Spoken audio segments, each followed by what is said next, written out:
B M ರೋಹಿಣಿಯವರ ಬಗ್ಗೆ ಎಲ್ರಿಗೂ ಗೊತ್ತಿದೆ ಅಂತಲೇ ನಾನು ಅನ್ಕೊಂಡಿದ್ದೀನಿ. ಯಾಕಂದ್ರೆ ಈ ಭಾಗದ ಎಲ್ಲ ಪತ್ರಿಕೆಗಳಲ್ಲಿ ಅವರ ಬರಹಗಳು ಪ್ರಕಟ ಆಗಿದ್ದಾವೆ. ನಾವೆಲ್ಲ ಅವರ ಬರಹಗಳನ್ನ ಓದಿ ಬೆಳೆದವರು.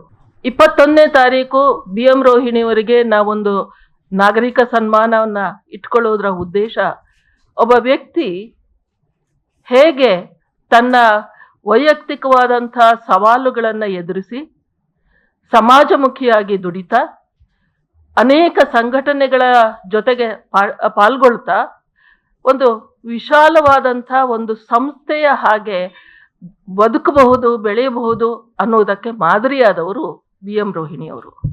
ಶಾಲಾ ಅಧ್ಯಾಪಕಿಯಾಗಿದ್ದವರು, ಕನ್ನಡ MA ಮುಗಿಸಿದ್ರು. ಆ ನಂತರ ತಮ್ಮ ಹವ್ಯಾಸದ ಅನೇಕ ಬರಹಗಳಲ್ಲಿ ತೊಡಗಿಕೊಂಡ್ರು. ನಿವೃತ್ತರಾದ ನಂತರ ಅವರು ಒಂದೊಂದು ವಿಷಯದ ಮೇಲೆ ಸಂಶೋಧನೆಯನ್ನ ಮಾಡ್ತಾ ಬಂದದಿದೆಯಲ್ಲ, ಅದು ನಾವೆಲ್ಲ ಒಂದು ರೀತಿಯಲ್ಲಿ ಬೆರಗಿನಿಂದ ನೋಡಿದವರು. ಯಾಕಂದ್ರೆ ನಿವೃತ್ತಿಯ ನಂತರ ಬದುಕು ಮುಗೀತು ಅನ್ನುವಂಥದ್ದೇ ಹೆಚ್ಚಿನವರು ತಿಳ್ಕೊಳ್ಳುವ ಸಂದರ್ಭದಲ್ಲಿ ಇವರು ಪ್ರತಿ ಬಾರಿ ಅವ್ರ ಜೊತೆ ಮಾತಾಡುವಾಗ ಈ ಬಾರಿ ಇಂಥ ವಿಷಯದ ಮೇಲೆ ಸಂಶೋಧನೆ ಮಾಡ್ತಾ ಇದ್ದೀನಿ ಅಂತ. ಹಾಗೆ ಸುಮಾರು 23 ಕೃತಿಗಳನ್ನ ಅವರು ಈಗಾಗಲೇ ಅವರು ಹೊರತಂದಿದ್ದಾರೆ.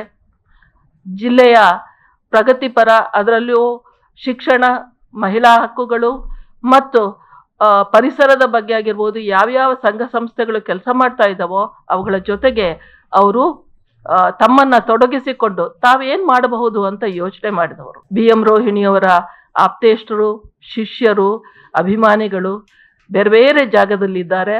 ಅವರೆಲ್ಲರಿಗೂ ನಿಮ್ಮ ಮೂಲಕ ಈ ವಿಷಯ ಇನ್ನೊಂದಷ್ಟು ಪ್ರಸಾರ ಆಗಬೇಕು ಅಂತ ಹೇಳ್ತಾ ನಾನು ಇನ್ನೊಂದು ಮಾತು ಹೇಳಬೇಕಾಯ್ತು. ನಮ್ಮ ಬಳಗದ ಮಹಿಳಾ ದೌರ್ಜನ್ಯ ವಿರೋಧಿ ವೇದಿಕೆಯ ಸದಸ್ಯರಂಥ ಮುಖ್ಯ ವ್ಯಕ್ತಿಯಾದಂಥ ಗುಲಾಬಿ ಬಿಳಿಮಲೆ ಅವರು ಕೂಡ ಇದ್ರ ಜೊತೆಗಿದ್ದಾರೆ.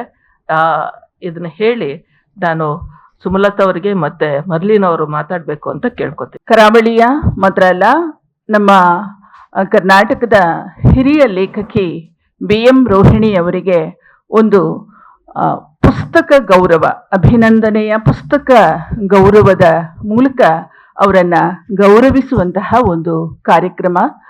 ಅವರ ಬದುಕು, ಅವರ ಬರಹ ಮತ್ತು ಅವರ ವ್ಯಕ್ತಿತ್ವ ಇವೆಲ್ಲವನ್ನ ಅನಾವರಣಗೊಳಿಸ್ತಾ ಸುಮಾರು 12 ಸಂಘಟನೆಗಳು ಸೇರಿ ಬಹಳ ಆಪ್ತವಾಗಿ ಮತ್ತು ಬಹಳ ವಿಶಿಷ್ಟವಾಗಿ ಈ ಕಾರ್ಯಕ್ರಮವನ್ನ ಆಯೋಜಿಸಿದ್ದೇವೆ.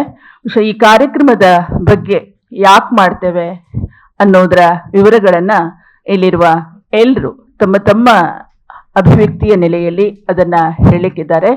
ಎಲ್ರಿಗೂ ವಂದನೆಗಳು.